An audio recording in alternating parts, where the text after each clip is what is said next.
Buenas tardes, hermanos. Un poquito, buenas tardes. Un gozo estar aquí todos juntos. Muchas caras que nos visitan hoy. Para quienes no me conocen, mi nombre es Eddie. Soy uno de los pastores de la iglesia y la verdad es que es un gozo estar aquí todos juntos para adorar al Señor y para aprender de su palabra. Quiero invitarles a que me acompañen en la primera carta a Timoteo. Primera carta a Timoteo. Vamos a leer el capítulo 3. Primera Timoteo capítulo 3. Y vamos a leer los versículos del 14 al 16. Primera de Timoteo, capítulo 3, versículos del 14 al 16. Voy a leer de la Nueva Biblia de las Américas, pero pueden seguirme con cualquier versión. Primera de Timoteo, capítulo 3, versículos del 14 al 16, dice así: Te escribo estas cosas esperando ir a verte pronto, pero en caso de que me tarde, te escribo para que sepas cómo debe conducirse uno en la casa de Dios, que es la iglesia del Dios vivo, columna y sostén de la verdad. E indiscutiblemente grande es el misterio de la piedad.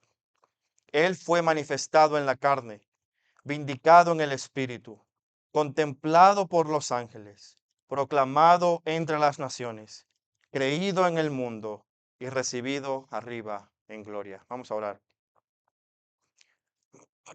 Padre, te damos muchas gracias porque en tu misericordia tú nos permites reunirnos en esta tarde para adorarte, para proclamar tu nombre, para exaltar tu nombre, para agradecerte por todo lo que tú has hecho por nosotros y también para recibir de ti, de tu palabra, oh Dios, aquello que tú quieres que sepamos.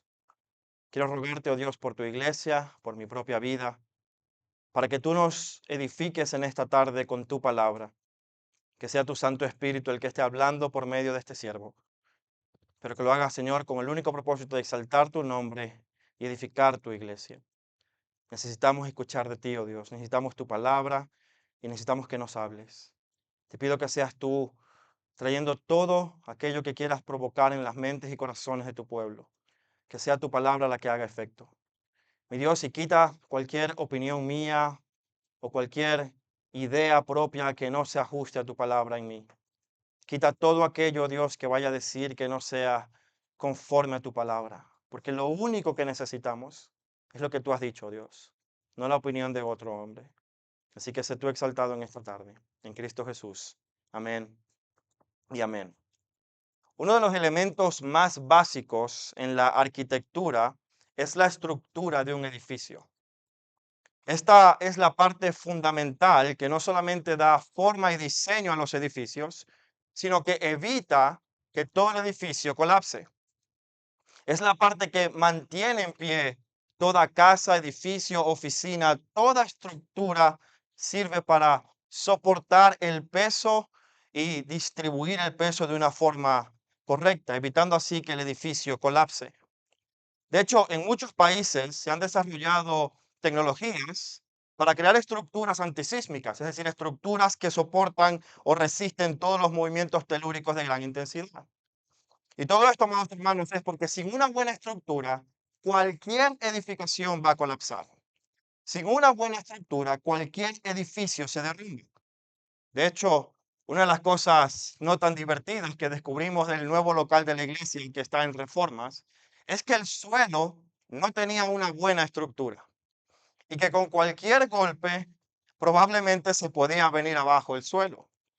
Esto no garantizaba que el nuevo local pudiera sostener o soportar el peso de cuando estuviéramos allí reunidos. Pero no se preocupe, eso ya está siendo solucionado, o al menos creo que ya está listo, ¿no? Ya está listo, muy bien, gracias al Señor. Pero el suelo del local no tenía la estructura necesaria para distribuir y soportar el peso. Eso te provocó un riesgo muy grande. Y aunque no venimos a hablar de aquí arquitectura, este ejemplo nos sirve para entender una cosa. Es necesario tener una buena estructura para que todo edificio se sostenga. Y esta idea de arquitectura y estructura es una de las figuras que en el Nuevo Testamento se utilizan para hablar acerca de la iglesia. En el Nuevo Testamento, el apóstol Pablo, cuando le escribe su primera carta a Timoteo, se refiere a la iglesia en términos de estructura y edificación. Pablo describe en el versículo que acabamos de leer a la iglesia como la casa de Dios, el sitio donde Dios habita, y la describe en términos de columna y sostén de la verdad. Cuando Pablo le escribe a Timoteo, le está diciendo que la iglesia, que no se está refiriendo a un edificio, se está refiriendo a las personas congregadas en el nombre del Señor, son aquellas que tienen una función estructural sostenida por la piedad que respalda la proclamación de la verdad. Quiero repetirlo. Cuando Pablo habla en términos arquitectónicos de la iglesia, no se está refiriendo al edificio, sino al conjunto de personas redimidos por el Señor y que tienen, en primer lugar, una función estructural que está sostenida por el testimonio de la piedad y que eso respalda la proclamación de la verdad del Evangelio en la iglesia. La iglesia descrita primeramente es como el lugar donde Dios mora y en segundo lugar como la estructura arquitectónica que sostiene la verdad del Evangelio. La iglesia es la columna y el fundamento de la verdad bíblica. En otras palabras, es el pilar donde el techo del Evangelio reposa y es visible para todo el mundo.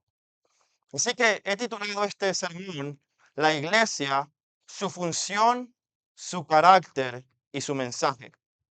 Nuestro argumento para esta tarde, escuche bien, este es el argumento que creo que el apóstol Pablo está queriendo enseñarnos en esta tarde. Es que la iglesia debe tener un testimonio de piedad que respalde su proclamación de la verdad. La iglesia tiene que tener un estilo de vida piadoso y santo que no traiga descrédito sobre el mensaje que predica acerca de Jesucristo. Y vamos a ver esto en tres partes. Y las tres partes ya sabemos cuáles son las que están en el título. En primer lugar, la función de la iglesia. En segundo lugar, el carácter de la iglesia. Y en tercer lugar, el mensaje de la iglesia. Así que quiero leer nuevamente el texto para que lo tengamos en nuestra mente fresco. Primera Timoteo capítulo 3 versículo 14 dice, te escribo estas cosas esperando ir a verte pronto, pero en caso de que me tarde, te escribo para que sepas cómo debes conducirse uno en la casa de Dios, que es la iglesia del Dios vivo, columna y sostén de la verdad. E indiscutiblemente grande es el misterio de la piedad. Él fue manifestado en la carne, vindicado en el espíritu, contemplado por los ángeles, proclamado entre las naciones, creído en el mundo y recibido en gloria. Lo primero que vemos en el texto de hoy, amados hermanos, es que el autor bíblico nos dice cuál es el motivo por el cual él escribió esta carta. Él está diciendo a Timoteo que quiere ir a verlo. Recordemos que el apóstol Pablo había dejado a Timoteo en Éfeso para que pusiera las cosas en orden mientras él seguía a Macedonia. Lo que vemos en el capítulo 1, versículo 3. Y estando en Macedonia, él escribe esta carta. Y escribe diciendo que tiene el gran deseo de reencontrarse con este joven pastor, a quien él llama su hijo amado en la fe. Sin embargo, Pablo sabe que probablemente vaya a tardarse más de la cuenta.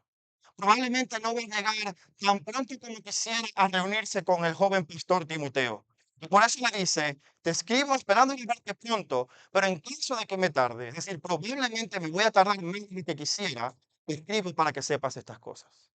En otras palabras, esto nos muestra cuál es la declaración de propósito de Pablo por medio de Primera de Timoteo, qué es lo que él quiere lograr, cuál es la intención del autor. Y él escribe para que Timoteo sepa cómo deben conducirse en la iglesia de Dios. Y escribe para que sepa y para que entienda cuáles son las cosas que él quería compartir con Timoteo. Esto no implica también cierta urgencia en los temas que Pablo estaba tratando en la carta. Porque Pablo no quería esperar hasta reunirse con Timoteo para enseñarle estas cosas, sino que dice, en vista de que me voy a tardar más de lo que quisiera, estas cosas que son bastante urgentes que sepas, Timoteo, te las envío a través de esta carta. Pablo quiere que él sepa cuál es el comportamiento que debemos tener en la iglesia. Y amados hermanos, aquí encontramos nuestro primer punto.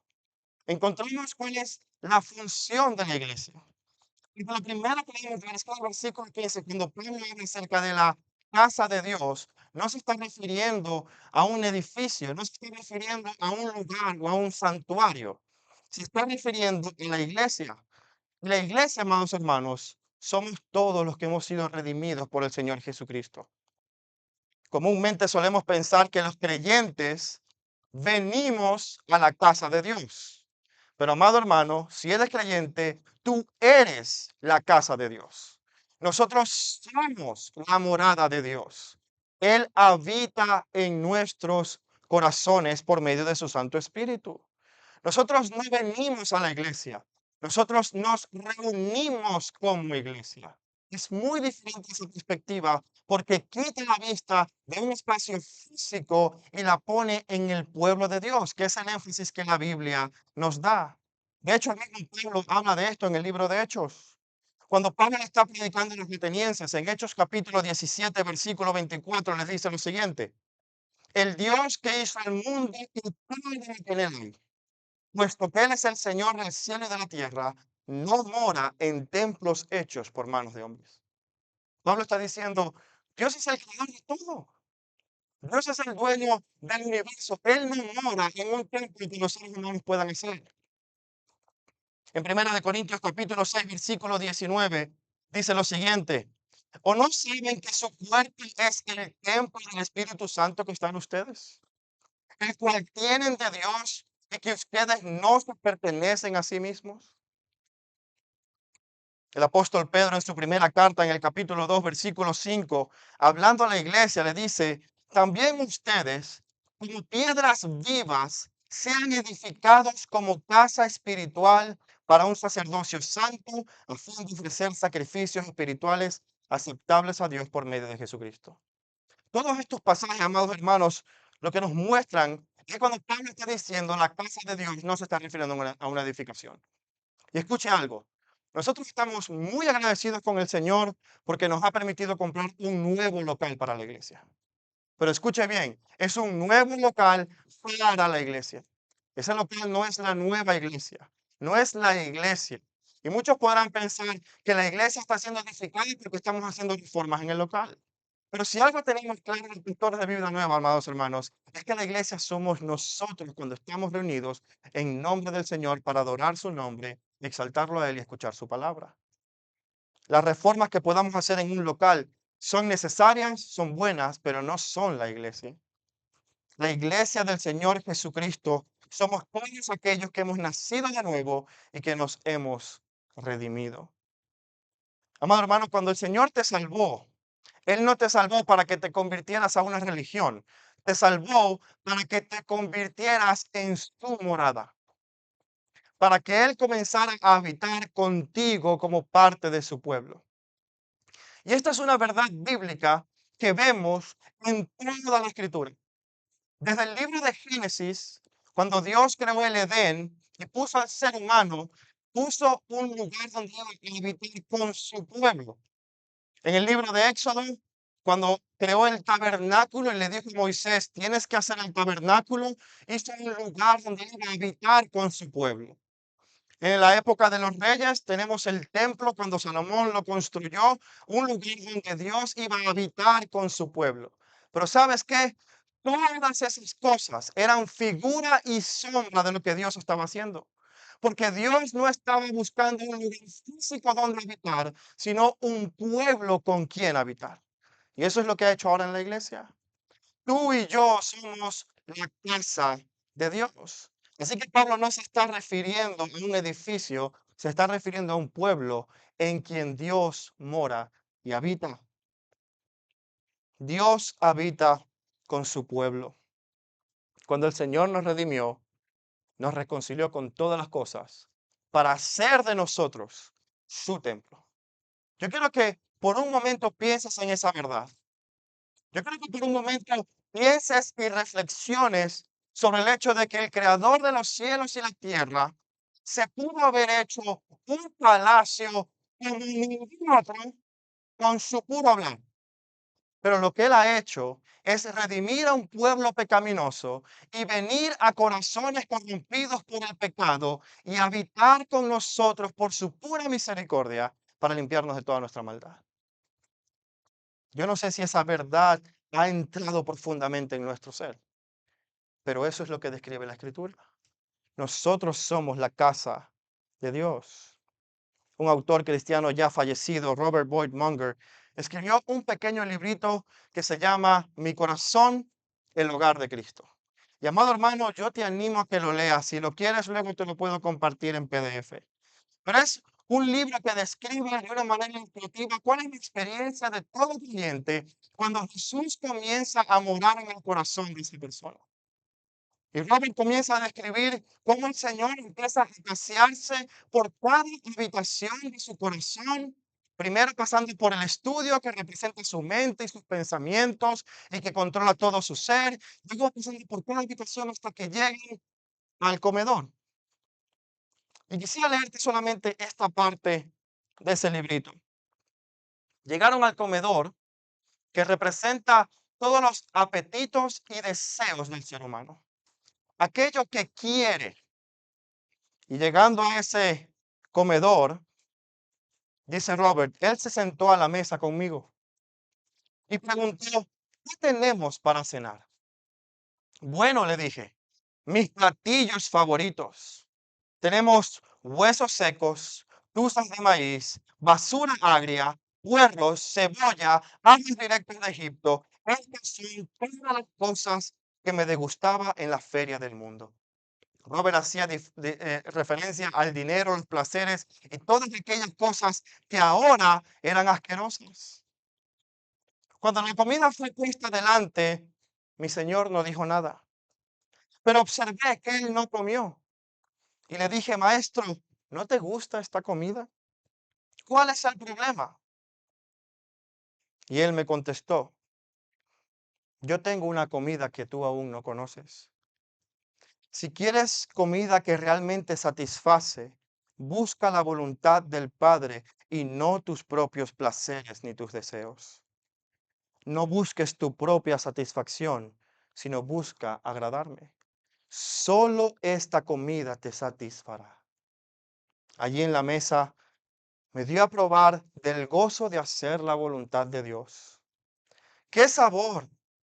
¡Qué nutrición y vitalidad dio a mi alma!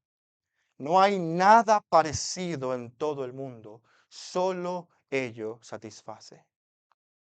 Amado hermano, cuando Cristo hace su morada en ti, Él te cambia. Lo que significa que Dios habita en nosotros es que ahora nosotros no le pertenecemos a Él. No le pertenecemos a nosotros, sino que le pertenecemos a Él. Ahora somos suyos.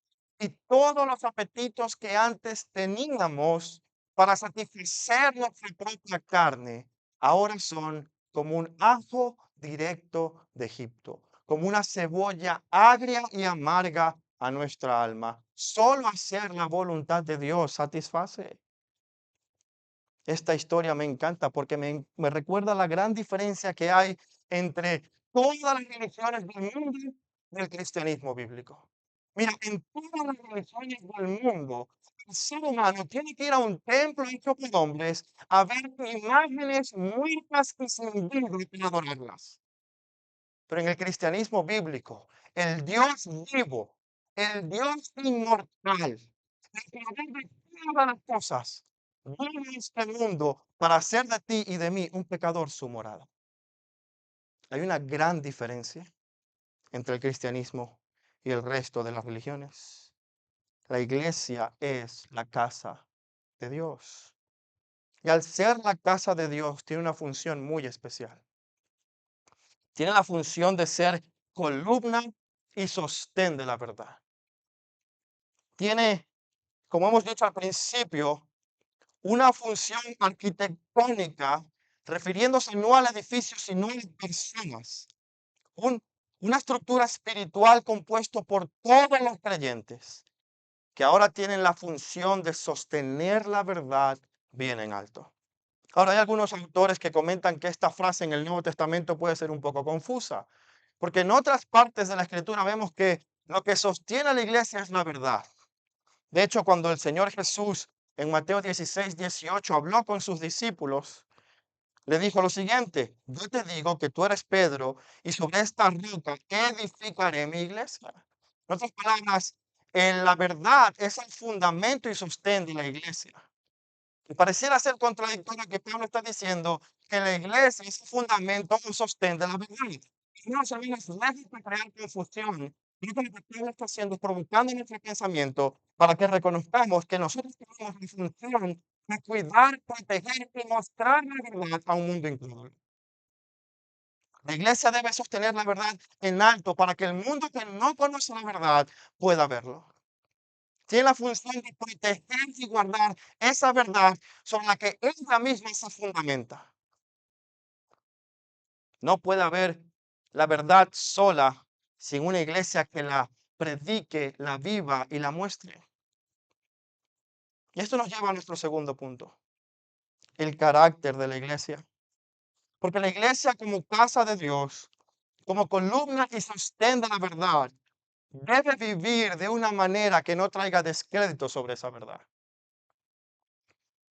Debe vivir de una manera santa y piadosa para hacer mucho más creíble al mundo incrédulo el mensaje del Evangelio. Escucha bien, sabemos que es Dios quien convierte los corazones. Sabemos que es Dios quien puede transformar al pecador. Que el ser humano no puede hacer nada para convertir el corazón. Sabemos que es una obra de Dios y que Dios lo hará a pesar del mal testimonio de muchos. Pero eso no es una excusa para que la iglesia no viva en la santidad y la piedad que es llamada a vivir, según la Biblia. Hay dos frases en 1 Timoteo 3, 14 y 15 que debemos analizar para poder entender este punto. En primer lugar, Pablo dice, te escribo estas cosas. ¿Cuáles son estas cosas que Pablo está haciendo referencia? Pues esta frase en griego es una frase que se usa para referirse al contenido inmediatamente anterior dicho por Pablo. De hecho, en otras partes de la carta lo menciona nuevamente. En 1 Timoteo capítulo 4 versículo 6 le dice a Timoteo, al señalar estas cosas a los hermanos, serás un buen ministro de Jesucristo. En el versículo 11 del capítulo 4 dice, estas cosas manda y enseña. En el versículo 15 dice, reflexiona sobre estas cosas y dedícate a ellas. ¿Cuáles son estas cosas? No, hermano, todo lo que Pablo ha dicho en el capítulo 2 y 3 de su carta. Pablo viene corrigiendo toda la falsa doctrina que había sido predicada en Éfeso y que como resultado de esa falsa doctrina la iglesia había caído en impiedad. Líderes que ya no eran irreprensibles y miembros que estaban peleándose unos con otros y mujeres que ya no vivían con pudor ni pureza, sino buscando una belleza externa únicamente. Y Pablo viene describiendo la piedad y esta es la enseñanza principal de Pablo en toda la carta, la piedad vivida en medio de la iglesia. Por eso en el capítulo 2 habla acerca de los miembros de la iglesia. Y por eso en el versículo 15 nos dice, te escribo estas cosas para que sepas cómo debes conducirte, cómo debe conducirse uno en la iglesia, que es la casa de Dios, la iglesia del Dios vivo. Pablo le está escribiendo a Timoteo, pero esta es una carta extensiva a toda la congregación, no solamente al joven pastor. Era una carta directa a Timoteo, pero una carta que debía ser leída públicamente. Era una carta personal, pero no una carta privada. De hecho, en 1 Timoteo 6:21, al final de la carta, Pablo dice, la gracia sea con todos ustedes. ¿Quiénes son ustedes? La iglesia. Y le dice, quiero que aprendas tú, Timoteo, y por extensión, todos los miembros de la iglesia, cómo deben vivir como la casa de Dios. Y es aquí cuando entra entonces el tema de la piedad. Todas estas cosas que Pablo está haciendo referencia son las que encontramos en el capítulo 2 y 3. Mira la progresión de Pablo. 1 Timoteo capítulo 2 versículo 8. Por tanto, quiero que en todo lugar los hombres oren levantando manos santas, sin iras ni discusiones. Otras versiones dirán sin ira ni contienda. En el versículo 9 y 10 le dice a las mujeres, asimismo que las mujeres se vistan con ropa decorosa, con pudor y modestia, no con peinados ostentosos, no con oro, con perlas y vestidos costosos, sino que las mujeres, sino como mujeres que profesan la piedad, es decir, con las buenas obras que Dios ha preparado para nosotros. Y luego en el capítulo 3, versículo 2, habla acerca de los líderes de esa iglesia, que se supone que deben ser ejemplo del estilo de vida piadoso al que la iglesia está llamado a vivir. Y dice un obispo, es decir, un pastor, un anciano, debe ser pues irreprochable. Vamos, hermanos, toda esta progresión, hablando de diferentes grupos de la iglesia, nos muestra que la piedad es el tema principal que él está tratando aquí. Y la iglesia tiene que vivir de una forma santa y piadosa, en primer lugar, porque es la casa del Dios viviente, y en segundo lugar, porque es la columna que sostiene la verdad. Y quiero decirle algo, la verdad siempre va a ser la verdad. No importa si tenemos un mal testimonio, eso no invalida la verdad. Cuando Pablo estaba encarcelado en Roma y escribe la carta a los filipenses, les dice que hay algunos que predican a Cristo para añadir aflicciones a él, es decir, tenían una mala motivación. Pero Pablo dice, "Da igual, porque la verdad no va a ser la verdad, no va a ser. Mantiene ese Cristo predicado. La verdad no va a depender, su veracidad no va a depender del testimonio de una iglesia. Y nosotros recientemente, amigos hermanos, hemos escuchado noticias lamentables en las que no vamos a seguir profundizando, de pastores que han caído, hombres que han dicho ser hombres de Dios y que lamentablemente han caído en grande inmoralidad y ocultado su pecado por años. El evangelio no deja de ser verdad por eso. Eso nos muestra la pecaminosidad del hombre. Pero lo que sí debemos entender, que tú puedes obstaculizar bastante la obra de Dios en vez de ser un canal por medio del cual Dios hable. Tu testimonio puede cerrar los oídos de muchos incrédulos. Y solamente el milagro del Señor puede salvar al pecador. Pero Él te ha llamado a ti a ser partícipe de eso. Y si nosotros con nuestro testimonio somos una evidencia de hipocresía en vez de una evidencia de santidad y piedad, amado hermano, déjame decirte que eso tarde o temprano saldrá a la luz. Y el Señor traerá reproches sobre esa iglesia. No debe hacer así con nosotros. Nuestra vida y mensaje deben ser el mismo. Y con esto no quiere decir que dejamos de pecar, porque pecamos todos los días. Pero somos honestos en nuestro arrepentimiento. Confesamos nuestros pecados públicamente. ¿Por qué no tenemos una declaración de confesión de pecados pública en el culto de esta iglesia? Porque queremos reconocer que nosotros somos pecadores, que a pesar de conocer a Cristo, no le obedecemos 100% como deberíamos hacerlo. Y que seguimos siendo débiles y necesitando la gracia del Señor para ayudarnos a caminar. Pero de nuevo, esto no es una excusa para la impiedad. Así que hemos visto la función de la iglesia, el carácter de la iglesia. Y amado hermano, todo esto tiene el propósito de respaldar la proclamación del mensaje de la iglesia. Y esto es lo que vemos en el versículo 16. E indiscutiblemente es grande el misterio de la piedad. Él fue manifestado en la carne, vindicado en el espíritu, contemplado por los ángeles, proclamado entre las naciones, creído en el mundo y recibido arriba en gloria. Pablo describe el mensaje de la iglesia como el misterio de la piedad. Y no es una frase nueva en la carta a Timoteo. De hecho, en 1 Timoteo capítulo 3, versículo 9, cuando Pablo habla acerca de los diáconos y les da instrucciones sobre cómo deben ser los diáconos, en el versículo 9 dice que guarde fielmente el misterio de la fe con una limpia conciencia. Pablo está haciendo referencia al mensaje del evangelio. Un misterio no significa algo que nadie sabe. Significa algo que está oculto y velado Pero como dice Pablo en otras partes del Nuevo Testamento, ahora ha sido manifestado y dado a conocer a todas las naciones. Quiero que me acompañes por un momento a Romanos capítulo 16. Romanos capítulo 16.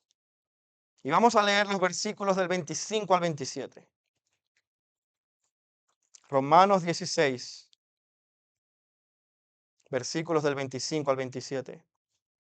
Este es Pablo hablando acerca del mensaje del Evangelio. Y dice, y aquel que es poderoso para afirmarlos conforme a mi Evangelio, a la predicación de Jesucristo, según la revelación ¿del qué? Del misterio que ha sido mantenido en secreto durante siglos sin fin, pero que ahora ha sido manifestado y que por las escrituras de los profetas, conforme al mandamiento del Dios eterno, se ha de conocer a todas las naciones para guiarles a la obediencia de la fe al único y sabio Dios, por medio de Jesucristo, sea la gloria para siempre. Amén. Lo que Pablo está diciendo es, hay un misterio que estaba oculto, que estaba siendo mantenido en secreto, pero que ahora ha sido velado. Y usted se preguntará, pues, ¿cuál es ese misterio? ¿Qué es esa verdad que había sido escondida? Vamos a ver en el Antiguo Testamento. Es la manifestación de Cristo en la carne. En el Antiguo Testamento vemos cómo los profetas anticiparon, profetizaron y anunciaron cosas que ni ellos mismos podían entender. De hecho, si vamos a la primera carta de Pedro, y Pedro dice muy claramente en Primera de Pedro capítulo 1 versículo 10 acerca de esta salvación, los profetas que profetizaron de la gracia venidera de ustedes diligentemente inquirieron y averiguaron, procurando saber qué persona o tiempo indicaba el Espíritu de Cristo dentro de ellos al predecir los sufrimientos de Cristo y las glorias sufrimientos venideros. Amado, lo que está diciendo Pedro es que los profetas anunciaban su mensaje y desconocían el cumplimiento de ese mensaje. No sabían ni cuándo ni en quién se iban a cumplir, pero sabían que se iba a cumplir. No tenían toda la claridad de la visión que Dios les estaba dando. Les estaba diciendo, anuncien que muchos de ellos estaban profetizando. Muchos de ellos vivieron su vida pensando que era un mensaje únicamente para ese tiempo. Pero, amado hermano, este misterio, esta profecía acerca de Cristo, ahora para nosotros no es un secreto. Ese velo que tenía el Antiguo Testamento sobre la persona de Cristo ha sido quitado y ha sido mostrado a todas las naciones por medio del poder del Evangelio. Ahora todo ser humano puede saber que toda la escritura se cumple en la persona y obra de Jesucristo. No hay nada más. Es solamente Jesucristo. Y es por eso que Pablo, cuando describe este misterio, habla acerca de Cristo. Y por eso dice, Él fue manifestado en la carne. Él fue vindicado en el Espíritu. Él fue contemplado por los ángeles. Él fue proclamado entre las naciones, creído en el mundo y ahora ha sido recibido en gloria arriba. El misterio y el mensaje de la iglesia no es otra cosa que la persona y la obra de Jesucristo predicada a toda criatura. Mira, hay muchas cosas que la iglesia pudiera enseñar y predicar. Hay muchas cosas que son buenas y útiles para el ser humano. Pero, amado hermano, nada de eso es función de la iglesia. La única función de la iglesia, el único mensaje de la iglesia es vivir piadosamente para proclamar el evangelio. Somos el hogar de Dios y Él produce en nosotros esa santidad y ese deseo de predicar a las naciones. Y yo creo que solamente de las últimas frases del versículo 16 podríamos hacer una serie de predicaciones enteras, hermanos. Pero por tema de tiempo, vamos a hacer solamente un breve comentario acerca de cada una. En primer lugar, nos dice, Él fue manifestado en la carne. La palabra griega para Él es hos, que significa aquel o quien. Y hay quizás algunas Biblias que ustedes estén leyendo que diga, Dios fue manifestado en la carne. Eso es porque algunos manuscritos posteriores reemplazan la palabra hos por la palabra teos, que significa Dios. Pero en los más antiguos dice aquel. Pero esto no invalida en absoluto, amados hermanos, el mensaje que el texto nos está diciendo. Jesucristo de hecho es Dios y de hecho se hizo carne para habitar en medio de nosotros. Lo que está diciendo Pablo es lo mismo que dijo el apóstol Juan en su evangelio. En Juan capítulo 1, versículo 14, él dijo, el verbo se hizo carne y habitó entre nosotros y vimos su gloria, gloria como la del unigénito del Padre, lleno de gracia y de verdad. Amado hermano, Cristo se hizo carne, vino a este mundo, tomó para sí una naturaleza humana, una naturaleza que él no necesitaba, que no le añade ni le quita absolutamente nada de lo que ya él posee, que no altera en absolutamente nada su ser, él es inmutable, pero tomó para sí, ¿sabes qué tomó para sí? Problemas. Tomó para sí problemas. Se hizo humano y vino a este mundo sujetándose por primera vez al tiempo y al espacio. El creador trascendente de la creación vino aquí para sujetarse al tiempo y al espacio que ustedes están sujetos. Vino aquí para necesitar dormir, para necesitar comer, para necesitar descansar. Él se hizo hombre y como hombre se hizo representante de la humanidad. Aquello que Adán no pudo hacer en el huerto del Edén como representante del ser humano, Cristo sí lo cumplió en su encarnación. Por eso Él fue manifestado en la carne. Jesucristo es el Dios hombre. Y se hizo hombre, amado hermano, para venir a morir por ti y por mí. De la misma forma que llevó la humanidad, llevó sobre sí la condenación. Los tribunales humanos decidieron que Cristo era el peor de los criminales y que merecía la peor de las muertes. Morir como los ladrones y los peores malhechores. Y Cristo hizo eso para pagar por nuestra iniquidad. Jesús vino y vivió una vida perfecta. No hubo pecado en su boca. Él fue justo. Siendo inocente, fue llevado a la cruz. Y por eso la siguiente frase dice que él fue vindicado en el Espíritu. ¿Sabes qué significa eso? Que a pesar de que el tribunal humano lo juzgó como culpable, Dios el Padre lo vindicó, lo justificó, lo declaró justo por medio de la resurrección. Y en eso Jesucristo fue vindicado. Es decir, no fue tratado como un criminal, sino declarado como justo por su Padre. Mira lo que dice Romanos capítulo 1, versículo 4. Romanos capítulo 1, versículo 4. Y fue declarado hijo de Dios con un acto de poder, conforme al Espíritu de santidad, por la resurrección de entre los muertos, nuestro Señor Jesucristo. Él fue tratado y murió como culpable. Y todo tribunal humano, toda autoridad humana lo juzgó y lo condenó. Pero su Padre conocía y lo vindicó por medio de la resurrección. ¿Sabes qué es la resurrección? Es la muestra de que Dios dijo, mi hijo justo ha pagado por el pueblo injusto. Mi hijo justo y perfecto me ha bendecido en todo. Por eso no dejaré su alma en el Seol. Lo levantaré de los muertos con mi poder y entonces lo declararé hijo de Dios y rey de reyes. Él fue vindicado. Y esta resurrección por medio de la cual Jesucristo fue vindicado, amados, es una resurrección que fue contemplada no solamente por los seres humanos, sino que las huestes celestiales admiradas y maravilladas observaban y contemplaban a Jesucristo. En Hechos capítulo 1, versículo del 10 al 11 leemos lo siguiente. Mientras Jesús ascendía, estando ellos mirando fijamente al cielo, se les presentaron dos ángeles con vestiduras blancas y les dijeron, varones galileos, ¿ustedes están mirando al cielo? Este mismo Jesús que ha sido tomado de estar en el cielo, vendrá de la misma manera, tal como lo han visto ir al cielo. Los mismos ángeles observaban a Cristo siendo resucitado y exaltado y se maravillaban, glorificando a Dios por esto. Ellos contemplaron al Creador del universo hacerse hombre padeciendo en la cruz, pero también siendo resucitado y recibido en gloria. Amado hermano, este es el mensaje de la iglesia.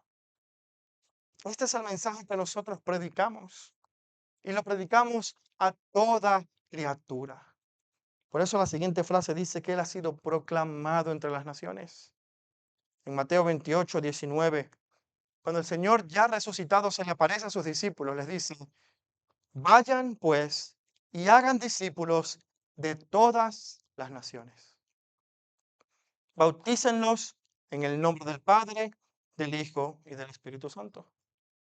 Cuando Pablo estaba predicando en Atenas, en Hechos 17, les dice a los atenienses, versículos 30 y 31, por tanto, habiendo pasado por alto los tiempos de la ignorancia, Dios ha declarado ahora a todos los hombres en todas partes, eso es decir, a todas las naciones, que se arrepientan, porque Él ha establecido un día en el cual juzgará al mundo con justicia por medio de un hombre y quien Él ha designado, habiendo presentado pruebas a todos los hombres con la resurrección de los muertos.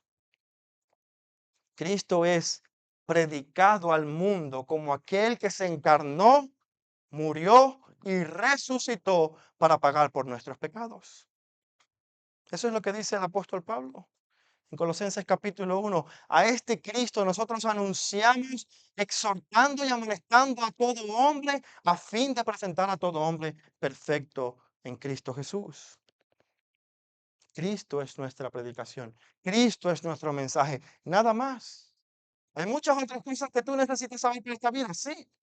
Y todas esas otras cosas las puedes aprender en otro sitio. Pero en la iglesia solamente hablamos de Cristo y este crucificado. Esa es la función y el mensaje de la iglesia. ¿Sabes cuál es la consecuencia de la proclamación del Evangelio? La siguiente frase. Cristo es creído en el mundo.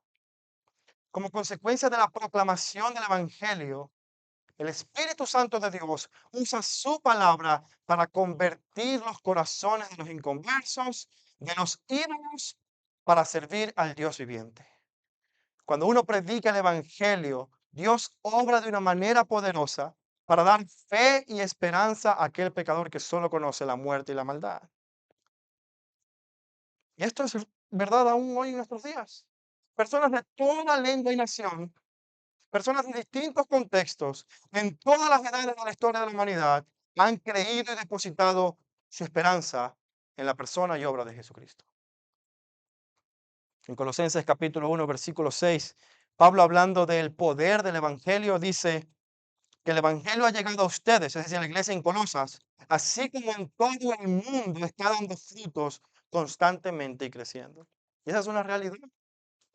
Esa es una realidad. En India, China, Rusia, en muchos países que uno ni siquiera pensaría, el Evangelio está dando fruto y personas están creyendo en Jesucristo.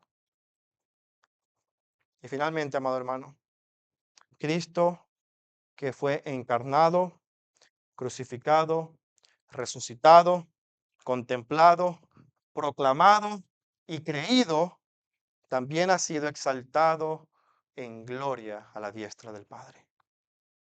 Hebreos capítulo 8, versículo 1 dice, el punto principal de lo que hemos dicho es que tenemos un sumo sacerdote que se ha sentado a la diestra del trono de la majestad en los cielos. Cristo ha sido glorificado y desde su gloria reina hoy y para siempre. Cuando Esteban estaba siendo martirizado, en Hechos capítulo 7, versículo 56, dijo, veo los cielos abiertos y al Hijo del Hombre de pie a la diestra de Dios. ¿Sabes qué significa eso? Gloria. Significa gloria. Y Cristo ha sido glorificado y exaltado por cuanto fue justo. Amado, este es nuestro mensaje. Hemos visto cuál es la función de la iglesia. Hemos visto cuál es el carácter de la iglesia. Y hemos visto cuál es el mensaje de la iglesia. Yo quiero dirigirme a los amigos que hoy nos visitan. Aquellos que quizás no han puesto su esperanza únicamente en Jesucristo. Aquellos que quizás no le conocen aún de una forma íntima y personal como su Señor y Salvador. Todo esto que acabamos de predicar es nuestro mensaje. Todo esto que acabamos de decir es lo que queremos compartir contigo por una sencilla razón. Este Cristo encarnado quiere hacer de ti su morada. Y la única forma de que podamos ser realmente la casa de Dios es arrepintiéndonos de nuestros pecados, reconociendo que nuestra propia maldad ha hecho una brecha que nosotros no podemos cruzar entre el creador del cielo y la criatura. Y que la deuda moral que tenemos con nuestro Dios es muy grande. Y si no reconocemos que somos pecadores y necesitamos ser reconciliados con Dios, es imposible que nos convirtamos en el hogar de Dios. Esta deuda tan grande que tú y yo tenemos con Dios fue pagada por Jesucristo. Y por eso yo quiero animarte. Mira, no quiero animarte a que nos des tu dinero. No quiero animarte a que vengas todos los miércoles a orar. Quiero animarte a que pongas tu fe y esperanza en Jesucristo. Porque la iglesia, hermano, no son las finanzas ni las actividades. La iglesia es la obra del Evangelio transformando el corazón del pecador que ama su pecado, que ama la lujuria, que ama la ira, que ama la injusticia de Dios, y se convierte de eso en amar a Dios, su gloria y obedecerle por puro agradecimiento. Ese es nuestro mensaje. Ese es el Evangelio. Ahora bien, quiero recordar que la iglesia tiene una función estructural que es sostenida por el testimonio de la piedad y esto respalda su proclamación de la verdad. La pregunta es, ¿cómo aplicamos todo esto ahora? ¿Cómo vivimos esto en la iglesia bíblica Vida Nueva? Bueno, hay tres cosas que quiero compartir contigo brevemente. Una de ellas es una verdad que debemos entender. La primera aplicación es que debemos reconocer y entender una verdad. Las otras dos son cosas que debemos obedecer. En primer lugar, debemos entender que nosotros somos la casa de Dios.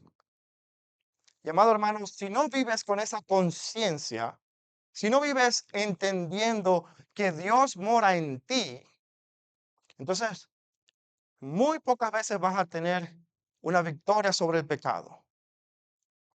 Los reformadores decían que nosotros vivimos coram Deo, es decir, delante de la presencia de Dios. ¿Y sabes por qué eso es verdad? Porque la presencia de Dios está en todas partes y especialmente morando en el corazón del creyente. Dios ha hecho de nosotros su morada. Y yo estoy seguro, amado hermano, que si tú fueras a la casa de Cristo, a lo mejor no, Él no estaría viendo los programas de televisión que muchos de nosotros miramos. Si nosotros fuéramos a la casa de Cristo, a lo mejor Él no tendría conversaciones que muchos de nosotros tenemos. Si vamos a la casa de Cristo, a lo mejor Él no estaría escuchando las cosas que nosotros sí escuchamos. O no estaría comiendo las cosas que nosotros sí estamos deseando y comiendo. Pues déjame decirte algo. Tú eres la casa de Cristo. Hay una gran incongruencia en que el Señor habite en ti y tú sigas mirando aquello que sus ojos no miran. Que tú sigas escuchando aquello que Él no quiere escuchar. Y tú sigas deseando aquello que Él no quiere comer. Debemos vivir ante esta verdad. Somos su casa, somos su morada.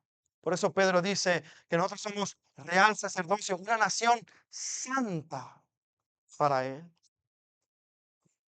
Lo primero que quiero que te lleves a casa es que debes entender que tú eres la morada de Dios. Pero en segundo lugar, hay dos cosas que debemos obedecer. La primera de ellas es que debemos crecer en la piedad. Debemos crecer en la piedad. Pablo le va a decir a Timoteo en el capítulo 4, disciplínate en la piedad. Es decir, ejercítate en la piedad. Es un mandamiento. Muchos creen que uno va a madurar como cristiano de la noche a la mañana y uno no hace absolutamente nada. No, amado hermano, Dios te ha dado un mandamiento. Crece en tu carácter cristiano. Crece modelando a Cristo. Es una responsabilidad del creyente. Y Dios pone en nosotros el querer como el hacer. Pero nosotros no maduramos con el tiempo, como las frutas. Nosotros maduramos con la disciplina y la diligencia cristiana. Debemos crecer en la piedad. Y te quiero preguntar algunas cosas. ¿Es la piedad una prioridad en tu vida? Quiero que pienses esto por un momento. ¿Es crecer en el carácter cristiano una prioridad en tu vida de verdad? Y si es así, entonces, ¿qué estás haciendo para crecer en piedad? El Evangelio, la salvación, mejor dicho, no se obtiene por obediencia, pero sí produce obediencia. Una cosa es lo que el Evangelio demanda. El Evangelio solamente demanda arrepentimiento y fe. Y otra cosa es lo que el Evangelio produce. El Evangelio, amados hermanos, produce obediencia. Y a veces usamos la gracia como una excusa para no obedecer a Dios. Debemos crecer en la piedad y en la obediencia a nuestro Dios.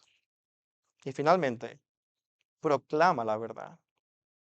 Porque la iglesia, recuerda, la iglesia no son los pastores, la iglesia no es el edificio, la iglesia eres tú eres la iglesia.